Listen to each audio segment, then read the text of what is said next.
Hey guys, welcome back. This is History of Power Rangers Season 3, Episode 31 of my show, but this is about Episode 30 of Season 3. Now, Episode 30 in Season 3 in the original Power Rangers third season is known as is part 2 in the Master Vial and the Metallic Armor 3-part episode. But before I start talking about it, since I'm on episode 30 for season 3, that technically means counting this video, we got 3 more videos left of the main segment of Power Rangers before the Mighty Morphin Alien Rangers segment. I just wanted to get that out of the way there. That was the only thing I wanted to get out of the way. And again, I'm just going to mention this again. The first video that I do for the Mighty Morphin Alien Rangers segment will still technically be a part of Season 3 because basically Mighty Morphin Alien Rangers is a mini saga segment of Season 3, so it still counts as part of the third season. So I just wanted to get that out of the way, and there will be new characters, so I'll do a second character bio on that. But anyway, enough getting off topic. This is History of Power Rangers Season 3, Episode 30 of my show. This is History of Power Rangers Season 3, Episode 31 of my show, but this is about Episode 30 of Season 3. And Episode 30 in Season 3 is Part 2 in the Master Vial and the Metallic Armor 3-part episode. So if you guys remember back in the first part of this 3-part episode that I talked about, in the ending segment for the first part, Catherine had just tried to convince Rita and Zed that she wanted to become evil again.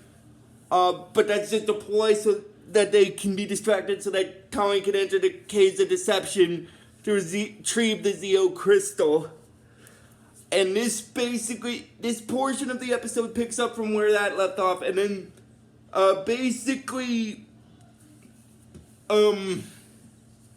when Rita hears that from Catherine, she's like, "So, my little cat, you want to be evil again, do you?" And then she said that she does, and then basically, that's like, "Prove it.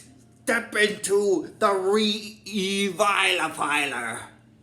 And then she's wondering what that is, and then Zed summons the Revilifier machine, and basically, as he explains what it is, it's basically a machine that basically turns someone who was once evil, who's been turned good, back into being. It's a machine that Finster cooked up, that basically turns someone who was once evil, then turned good, back into being evil again. But the second time they get turned into evil again, it's permanent, which means they can't be changed back.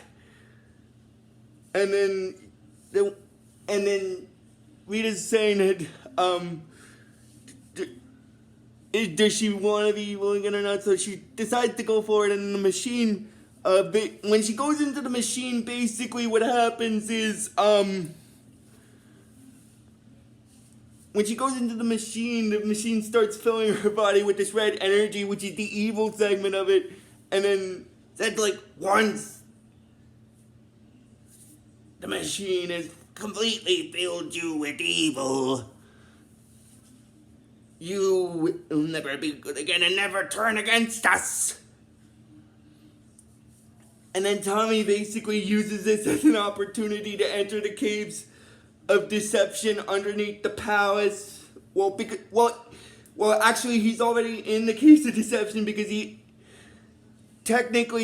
had started entering it back in the first part, so he's in the Caves of Deception at this point. And basically, what happens is,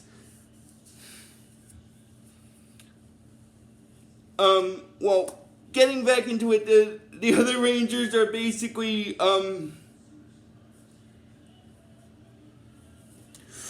Well, getting back into what I was saying with Tommy, he's in the Caves of Deception, and because of the Caves of Deception having the effect to cast illusions, basically what happens is he first encounters an illusion version of Goldar, that basically, starts fighting him, but then the illusion disappears, and then he sees these illusion versions of his friends. Okay. And they say about giving up, and then he realizes that his friends would never want to give up, and then basically, by this point, Rita and Zed notice that Zed uses his visor to look down into the Caves of Deception, and he tells Rita that Tommy's in the Caves of Deception where the Zeo crystal is. And then they're not acting like they're worried about that because of the force field. And then Catherine said that the force field won't destroy Tommy because it only destroys someone who has evil. And then basically that's when Zed chimes in the portion where he says, or anyone who was once evil, like, say, a former Green Ranger. And then basically, Rita says that Zordon didn't tell her that, but technically she already knew that Tommy had been turned evil because of one of Rita's spells. Basically, because the Rangers actually told her, so she kind of already knew that even though Zordon didn't tell her. But anyway, getting back into the segment with the other Rangers, they're fighting the Blue Globber at this point, and basically while they're fighting the Blue Globber, basically what happens is the Blue Globber has combined his powers with Ninjor, because basically what that means is some parts of Ninjor are connected to the Blue Globber, basically. And then, what happens is after that, that actually leads into a complication with the Rangers when they're fighting the Blue Globber, because when they start attacking it, what happens is when they hit the Blue Globber, Ninjor also gets hit by the attack, and then they're wondering why he's getting hit, and then Master Vile explains that his Blue Globber is connected to their friend Ninjor, so every strike that they strike against his Globber gets felt by Ninjor as well.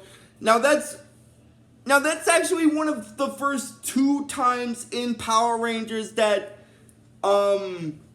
if a Ranger does something to, like, a copy or so on and so forth, the person that's connected to them will feel that damage. Now, I say second time because that's going to happen again in the later seasons, that are in the last season. That's going to be the last Power Rangers series of the post-Zordon era, and the first one before the Disney era for Power Rangers. Anyway, basically after that what happens is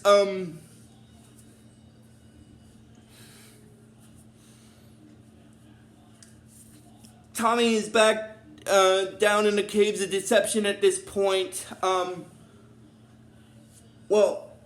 Because the Rangers, after realizing that they can't keep fighting the Blue Globber, because if they do, they'll hurt Ninjor in the process. So since the Blue Globber is connected to Ninjor, if the Blue Globber is destroyed, Ninjor will be destroyed as well. So they have to be careful when fighting it because of that. And then basically, it goes, now going back into what I was mentioning with Tommy's character in this segment of the episode, he's still underneath the caves, underneath the palace in the Caves of Deception, And basically what happens is, if you guys remember, I stated that previously he had encountered different illusions. Now I'm going to explain what the first couple of illusions were. The first one was an illusion version of his friends telling him that they had given up, and that's when he realized that they were illusions because he knew his friends would never give up. And then he also encountered an illusion version of Goldar, and then basically at this point he's still trying to get to the Zeo Crystal, and then he sees a version of Catherine who he says that she's an illusion, but she says that she's not, which is technically not true. But he discovers it later on that she is an illusion. But she tells this lie to him that she knew that he would need some help getting to the Zeo Crystal with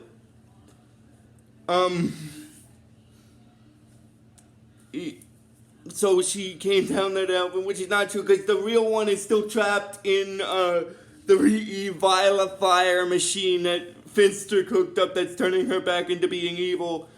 And then after they see this version of Master Vile, which is an illusion version of him show up, and then after they wait for him to disappear, Tommy tries to go for the Zeo Crystal, but then the illusion version of Catherine said not to, and then basically that's when Tommy realizes that the version of Catherine that he's seeing in the case of deception really is an illusion at this point.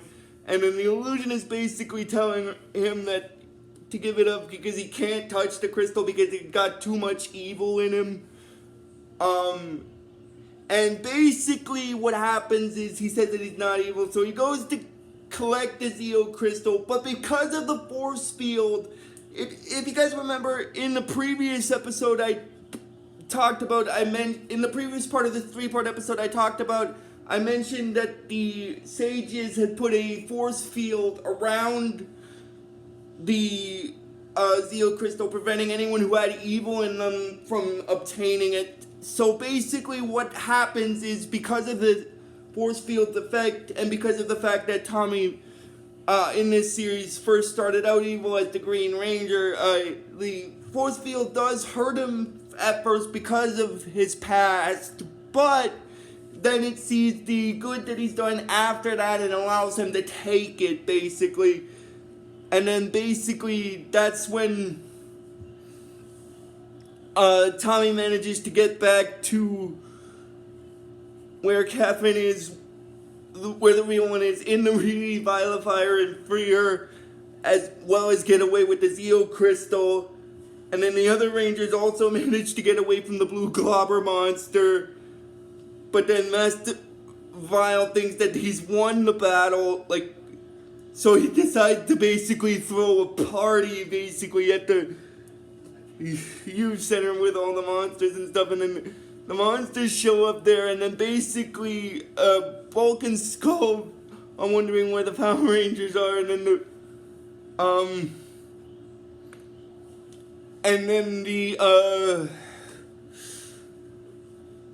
one of the monsters mentions that they're not on the guest list, and then Bulk's wondering if the Power Rangers lost, and then basically what happens is the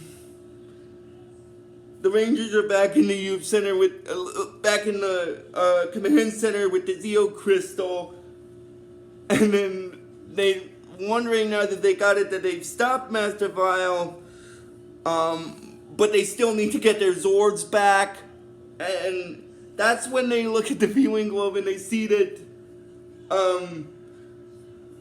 when they see what's going on at the youth center with Master Vile throwing that party, and then basically Tommy's wondering if Master Vile is really won.